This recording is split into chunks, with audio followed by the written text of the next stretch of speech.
السلام علیکم۔ Programme night edition میں ہم آپ کو خوش آمدید کہتے ہیں۔ تحریک انصاف کے نظریاتی لوگ حکومت کے فیصلوں سے خوش نظر نہیں آ رہے۔ اکثریت خاموش نظر آ رہی ہے اور کچھ لوگ دبے الفاظوں میں اور کچھ الفاظوں میں تنقید کر رہے ہیں۔ کیا تحریک انصاف میں کوئی فارورڈ بلاک بننے جا رہا ہے؟ اس پر پروگرام کے پہلے حصے میں بات ہوگی۔ پروگرام کے دوسرے حصے میں بات ہوگی کہ خیبر پختونخوا حکومت کے لیے درد سر بنتے BRT منصوبے پر آخر تنقید تو ہو رہی ہے، یہ تاخیر کا شکار ہے ابھی بھی یہ منصوبہ، اور اس منصوبے سے اب ڈونر ایشیائی ترقیاتی بینک بھی خیبر پختونخوا حکومت سے ناخوش نظر آ رہا ہے۔ اس حوالے سے بھی ڈیٹیلز آپ کے ساتھ شیئر کریں گے۔ جو پروگرام کا آخری حصہ ہوگا اس میں بات ہوگی کہ خسارے میں چلتی ہوئی ریلوے کے جو بڑھتے ہوئے حادثات ہیں اس کی وجوہات کیا ہیں، اس پر بات کریں گے۔ اور سب سے پہلے ہم بات کرنے جا رہے ہیں کہ حکومتی صفوں میں جو بڑھتی ہوئی نااتفاقی ہے اس کی وجوہات کیا ہیں۔ ناظرین، بدحال معیشت، اپوزیشن کا اتحاد، حکومت مخالف تحریک کا اندیا، مچھلی منڈی بنتی ہوئی پارلیمنٹ، بیرونی چیلنجز کا شکار تحریک انصاف اندرونی طور پر بھی اب انتشار کا شکار نظر آ رہی ہے۔ ایسے لگ رہا ہے کہ تحریک انصاف کے اپنے ہی لوگ حکومت کے فیصلوں سے خوش نظر نہیں آ رہے۔ کچھ لوگ دبے الفاظوں میں اپنی حکومت پر تنقید کر رہے ہیں تو کچھ واضح و شگاف الفاظوں میں، جبکہ اکثریت تو خاموشی نظر آ رہی ہے۔ کل سابق وزیر خزانہ اور تحریک انصاف کے پوسٹر بوائے اسد عمر نے اپنی ہی حکومت کے بنائے جانے والے بجٹ پر تنقید کی اور اس میں تبدیلی پر تجاویز دی۔ سوال یہ ہے کہ کیا اسد عمر نے وزارت چھن جانے کی خفت اتاری ہے یا اسد عمر کا موقف واقعی اصولی ہے؟ دوسری طرف فواد چودھری اور PM ہاؤس MD PTV کی تقرری پر پھر سے آمنے سامنے آ گئے ہیں۔ وفاقی وزیر سائنس اور ٹیکنالوجی نے تو MD PTV کی تقرری کے خلاف کابینہ ڈویژن کو خط لکھا ہی تھا کہ اب ان کے ساتھ وزیر دفاع پرویز خٹک بھی شامل ہو گئے ہیں، اور انہوں نے بھی ایک خط لکھ دیا ہے جس میں MD PTV کی تقرری پر نظر ثانی کی درخواست کی گئی ہے۔ حکومت اتحادیوں کے بڑھتے ہوئے مطالبات بھی حکومت کے لیے درد سر بنے ہوئے ہیں۔ اندرونی خبر تو یہ بھی ہے کہ مشیر تجارت عبدالرزاق داؤد کی وزارت بھی خطرے میں ہے، اور ذرائع یہ خبریں دے رہے ہیں کہ عبدالرزاق داؤد کی محکمے پر ان کا جو محکمہ ہے اس پر رہنما تحریک انصاف ہمایوں اختر اور قاف لیگ کے رکن اسمبلی مونس الہی کی نظریں ہیں۔ دوسری طرف حکومتی جماعت کے وائس چیئرمین شاہ محمود قریشی صاحب تو اس وقت سے ہی خاموش ہیں جب سے انہوں نے جہانگیر ترین پر سر عام تنقید کی تھی۔ اس کے بعد سے وہ صرف ہمیں اپنی وزارت کے متعلق ہی زیادہ بات کرتے ہوئے نظر آتے ہیں۔ حکومت ان تمام معاملات میں الجھی ہوئی ہے تو اپوزیشن اس کا فائدہ اٹھا کر حکومت پر خوب جملے کس رہی ہے۔ اندرونی اور بیرونی مشکلات میں گھری اس حکومت کا آخر مستقبل ہے کیا؟ اس پر ہم بات کرنے جا رہے ہیں۔ سینئر صحافی تجزیہ کار مظہر عباس صاحب ہمیں جوائن کر رہے ہیں۔ بہت شکریہ مظہر عباس صاحب۔ مظہر عباس صاحب، سب سے پہلے تو اس پر ذرا بات کر لیتے ہیں کہ پچھلے 2 دن کی قومی اسمبلی کی کارروائیاں اگر اٹھا کر دیکھ لیں، جس میں گرفتاری کے بعد زرداری صاحب جو ہیں وہ ان کا پروڈکشن آرڈر جاری ہوئے، وہ اسمبلی آئے، تقریر بھی کی اور بولے حساب کتاب بند کیا جائے، آگے کی بات کی جائے، 3-4 پرائورٹیز ہمارے پاس سبجیکٹ ہیں، حکومت کے ساتھ بیٹھ جاتے ہیں، ساتھ بیٹھ کر اکنامک پالیسی پر بات کرتے ہیں۔ شہباز شریف صاحب نے بھی کہا آئیں پاکستان کی ترقی کے لیے مل کر قدم بڑھائیں، مطلب کہ دونوں طرف سے مفاہمتی پیغامات دیے گئے۔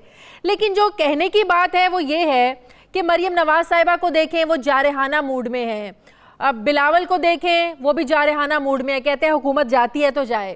مطلب یہ کہ بڑے اور چھوٹوں کی جو پالیسی ہے واضح تضاد ہے، واضح کنفیوژن ہے، لگتا ہے گڈ کاپ بیڈ کاپ کی جو پالیسی ہے اس پر جو ہے نا وہ کھیلا جا رہا ہے، وہ ہمیں محسوس ہو رہا ہے۔ آپ کو کیا لگ رہا ہے کہ میسیجز اگر دونوں طرف سے دیے جا رہے ہیں، بڑوں کی طرف سے چھوٹوں کی طرف سے، تو اس کا مطلب کیا لیا جائے؟ کس کی پالیسی آپ کو لگتا ہے پریویل کرے گی؟ جو اس وقت صورتحال ہے وہ دونوں طرف کنفیوژن ہے، نہ صرف یہ کہ اپوزیشن کے اندر کنفیوژن ہے بلکہ گورنمنٹ کے اندر بھی کنفیوژن ہے، اور آج جس کا اشارہ آپ نے اپنے انٹرو میں بھی دیا، اور وہ کنفیوژن اس لیے زیادہ بڑا ہے جب سے اسد عمر صاحب کو ہٹایا گیا ہے، تو ایسا لگا جیسے PTI کی سیاسی اور ٹیکنوکریٹ گورنمنٹ کا ایک مجموعہ بن گئی ہے، اور شاید اسی کی وجہ سے PTI کے اندر ریزنمنٹ بھی آئی ہے۔ دوسرا PTI کا ایک جنرل کلچر ہے، اب اس کو جو اگر آپ PTI کے کچھ رہنماؤں سے بات کریں تو وہ یہ کہیں گے کہ یہ تو جی جمہوریت کا حسن ہے کہ ہمارے جو ممبران ہیں وہ کھل کر گورنمنٹ پہ تنقید بھی کرتے ہیں، ان کی پالیسی پہ بھی تنقید کرتے ہیں، تو اس میں خرابی کیا ہے؟ دیکھیے اس میں بنیادی خرابی کیا ہوتی ہے؟ اس میں بنیادی خرابی یہ ہوتی ہے کہ گورنمنٹ جب ہوتی ہے اور گورنمنٹ کے اوپر ان کے منسٹرز جب تنقید کرنا شروع کر دیں، اور صرف تنقید ہی نہیں، ایک دوسرے پہ الزام تراشی تک بات آ جائے، تو پھر یہ ایک پارٹی کے اندر اور گورنمنٹ کے اندر انڈسپلن کی نشاندہی کرتا ہے کہ آپ تنظیمی طور پہ، تنظیم کیا ہوتی ہے تنظیم کے اندر جو ہے وہ خوب گفتگو بھی ہوتی ہے، تنقید بھی ہوتی ہے، لیکن اس کے بعد جب باہر آپ نکلتے ہیں تو پھر آپ یک زبان ہوتے ہیں. صحیح. آپ تمام تر چیزوں کے باوجود یہاں کیا ہو رہا ہے؟ یہاں تنقید نہیں ہو رہی. شاہ محمود قریشی اور جہانگیر ترین کے درمیان تنقید نہیں ہے، الزام تراشی ہے. فواد چودھری اور نعیم الحق کے درمیان تنقید نہیں ہے، الزامات ہیں ایک دوسرے کے اوپر. اس کو عمران خان نہیں کنٹرول کر پائے، اور جو گورنمنٹ کی شکل میں ہمیں یہ چیزیں سامنے آئیں کہ انہوں نے ان چیزوں کا نہ نوٹس لیا، نہ انہوں نے کسی کو شٹ اپ کال دی، اور اس کے نتیجے میں چیزیں خراب ہوتی چلی گئی. صحیح. آج کل جو اسد عمر صاحب کی تقریر ہے اس میں انہوں نے ٹھیک ہے اپوزیشن کو انہوں نے لتاڑنا ہی تھا، وہ ظاہر ہے وہ ان کا حق بنتا تھا، لیکن ساتھ میں انہوں نے جب اپنی پوری ایک پالیسی اور ایک نیریٹو بلڈ کیا، لیکن وہ اس سوال کا جواب نہیں دے سکے کہ اگر آپ کی اتنی بہتر پالیسی تھی اور اتنا بہتر پلان تھا تو آپ کو تبدیل کیوں کیا پھر عمران خان نے. تو یہ جو صورتحال ہے یہ گورنمنٹ کے لیے امبیرسنگ. اب یہ جو پچھلے 2-3 دن میں ہوا، یہ ہوا کیا ہے؟ ایک ہفتے پہلے یا 5-6 دن پہلے عمران خان نے پارٹی کی پارلیمنٹری اجلاس میں ایک دھواں دار تقریر کر ڈالی، اور انہوں نے کہا کہ اینٹ کا جواب انہوں نے کہا کہ اینٹ کا جواب ہم پتھر سے دیں گے. شہباز شریف کو تقریر نہیں کرنے دینا، ہم دیکھ لیں گے، یہ میں ساری چیزیں یہ دیکھ لوں گا. بعد میں ان کو یہ احساس ہوا یا ان کو یہ احساس دلایا گیا، اس اجلاس میں بھی کچھ لوگوں نے دبی الفاظ میں کہا کہ ساری باتیں اپنی جگہ ہیں، بجٹ کیسے پاس کرائیں گے؟ بالکل صحیح. اس پہ انہوں نے کہا نہیں میں پاس کرا لوں گا بجٹ، یہ ساری چیزیں کر لوں گا. لیکن جب پروڈکشن آرڈر کی بات آئی اور اس پہ ان کے اتحادیوں نے دستخط کر دیے تو پھر یہ میسج عمران خان کو چلا گیا کہ اگر وہ پروڈکشن آرڈر پہ دستخط کر سکتے ہیں تو اگر ووٹنگ پہ بات چلی گئی تو سیکرٹ بیلٹ ہوگا تو اس میں پرابلم بھی آ سکتی ہے. بالکل صحیح. تو یہ جو صورتحال تھی اس سے گورنمنٹ نے اپنے آپ کو تھوڑا سا پیچھے ہٹایا اور بیٹر سینس پریویلڈ. اور اس کے بعد کی ہم ڈیولپمنٹ دیکھیں تو اس میں واضح طور پہ 2 باتیں نظر آ رہی ہیں شازیہ.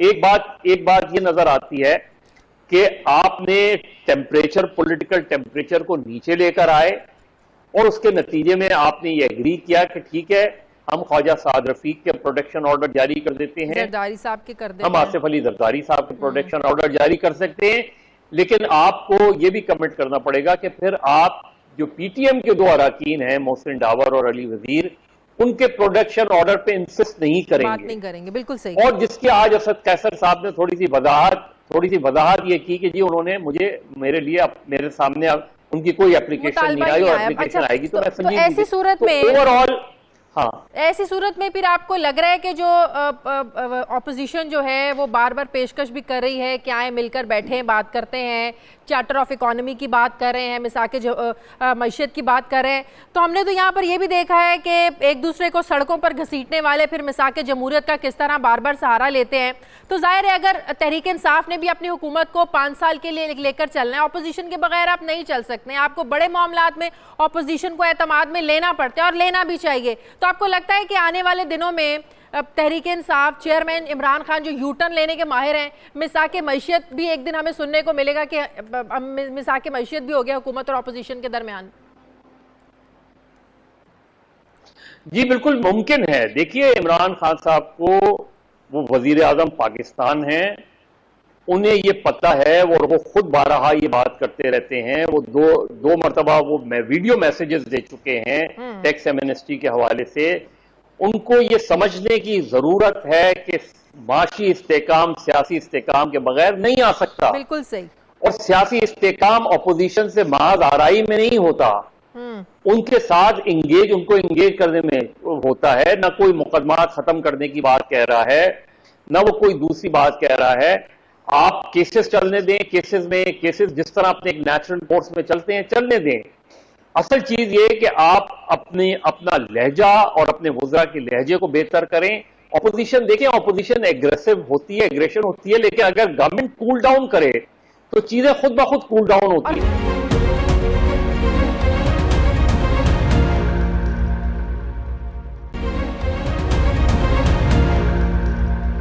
فضل الرحمان صاحب اسلام آباد کو لاک ڈاؤن کرنے کی بات کر رہے ہیں، مریم نواز کا موڈ جارحانہ ہے, بلاول کا موڈ جارحانہ ہے, نواز شریف صاحب کا, شہباز شریف صاحب کا جو موڈ ہے وہ مفاہمانہ ہے, زرداری صاحب کی تقریر دیکھ لیں جس کا میں نے ابھی ذکر کیا, اس میں ان کا موڈ مفاہمانہ لگ رہا ہے. آپ کو کیا لگ رہا ہے یہ گڈ کاپ بیڈ کاپ کا جو ایک سلسلہ شروع ہوا ہے, یہ بیسیکلی میسج ہے کیا ان کی قیادت کی طرف سے, نون لیگ کی قیادت کی طرف سے اور پیپلز پارٹی کی قیادت کی طرف سے؟ دیکھیے, زرداری صاحب کے کیس بڑے سنجیدہ ہیں, سنگین ہیں, اور یہ ان کو بھی اندازہ ہے. نواز شریف صاحب کو آلریڈی سزا ہو چکی ہے اور ان کی اپیل کا فیصلہ بھی 1-1.5 مہینے میں ہو جائے گا. ان کی اپیل کا, مریم نواز صاحبہ کی اپیل کا بھی ہو جائے گا. اگر مریم نواز صاحبہ کی اپیل ایکسپٹ ہو جاتی ہے اور نواز شریف صاحب کی اپیل ریجیکٹ ہو جاتی ہے تو نواز شریف کی الیکٹورل پولیٹکس تو ویسے ہی ان کی جو ہے ختم ہو گئی ہے, لیکن نواز شریف ختم نہیں ہوئے ہیں.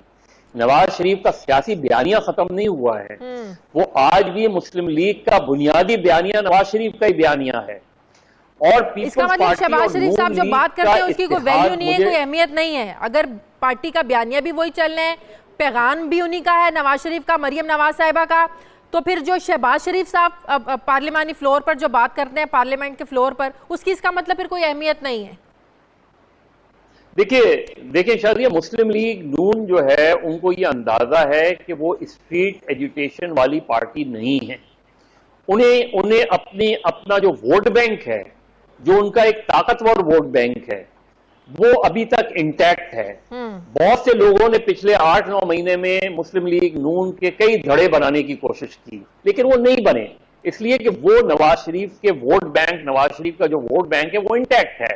اب وہ پارٹی کے اندر شہباز شریف کا ایک گروپ ہوگا, نواز شریف کا ایک گروپ ہوگا, جس طرح شاہ محمود کا ایک گروپ ہے, جہانگیر ترین کا ایک گروپ ہے, تو یہ چیزیں اپنی چلتی رہتی ہیں. لیکن پیپلز پارٹی اور نون لیگ میں اتحاد اس لیے نہیں ہو پائے گا کہ دونوں کے درمیان بہت زیادہ ٹرسٹ ڈیفیسٹ ہے. بالکل صحیح. وہ ایک دوسرے پہ اعتماد نہیں کر رہے.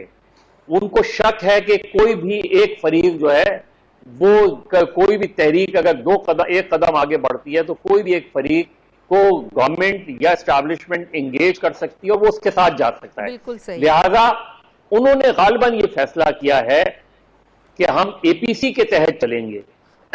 معاف کیجیے گا, اے پی سی کے تحت چلیں گے. مولانا فضل الرحمان کے ساتھ وہ جانے کو تیار ہیں, لیکن مولانا فضل الرحمان کی اس ایکسٹریم پہ جانے کو تیار نہیں ہے کہ اسمبلیاں چھوڑ دیں. اسی لیے مولانا فضل الرحمان نے بھی اپنی آل پارٹیز کانفرنس اور ملین مارچ کو تھوڑا سلو ڈاؤن کر دیا ہے, اور وہ ابھی دیکھنا چاہتے ہیں کہ نون لیگ اور پیپلز پارٹی کا موڈ کتنے آگے تک جانے کا ہے. ٹف ٹائم دینے کے لیے تیار ہے. اگر وہ ان کی طرف سے ٹف ٹائم ملتا ہے پھر تو کام زیادہ خراب ہو جائے گا. ظاہر ہے اتحادیوں کے سہارے تو حکومت کھڑی ہوئی ہے. دیکھیں اس پورے گورنمنٹ عمران خان صاحب کو کیا سوچنا چاہیے تھا اس پورے سینیریو میں. اگر کسی کو فائدہ ہوا ہے تو حکومت کے اتحادیوں کو ہوا ہے. بالکل. ایم کیو ایم کو آپ کو انگیج کرنا پڑا, آپ کو پی ایم ایل کیو کی باتیں ماننی پڑی, پی ایم ایل کیو کی, ایم کیو ایم کو بھی وزارت دینی پڑ رہی ہے, پی ایم ایل کیو کو بھی وزارت دینی پڑ رہی ہے, بی این پی مینگر کی بھی باتیں ماننی پڑ رہی ہیں آپ کو. تو آپ نے یہ جو ساری چیزیں کی ہیں, یہ آپ نے جو ہائی بنائی, جو آپ نے آستینیں چڑھائیں, اس کا فائدہ کس کو ہوا؟ اس کا فائدہ تو آپ کے اتحادیوں کو ہوا. اپوزیشن نے جو شور مچایا اور آپ ان سے لڑنے پہ تیار ہو گئے, تو اس کا فائدہ تو ان 3 جماعتوں کو ہوا ہے. اور یہ 3 جماعتیں جو ہے انہوں نے اپنی ڈیمانڈز بڑھا دی. صحیح. اور اس کے ساتھ ہی انہوں نے اپوزیشن کو بھی انگیج کیا. تو یہ ساری چیزیں سوچنے کی ہیں گورنمنٹ کی, کہ گورنمنٹ نے آج جو سچویشن ڈیفیوز کی ہے پچھلے 2-3 دن میں, اگر وہ شروع میں ہی عمران خان انوائٹ کر لیتے, اپوزیشن کو بات چیت کے لیے بلا لیتے, نہ کوئی این آر او دینے کی بات تھی, نہ کوئی مقدمات وہ کرنے کی, صرف ایک بجٹ سیشن کو اسموتھلی چلانے کی بات تھی. اور آپ وہ اسموتھلی بجٹ کو سیشن کو نہیں چلا پائے, حتیٰ کہ پھر آپ کو پیچھے ہٹنا پڑا اور آپ کو وہ چیزیں جاری کرنی پڑی, آپ کو پروٹیکشن آرڈر بھی جاری کرنے پڑے,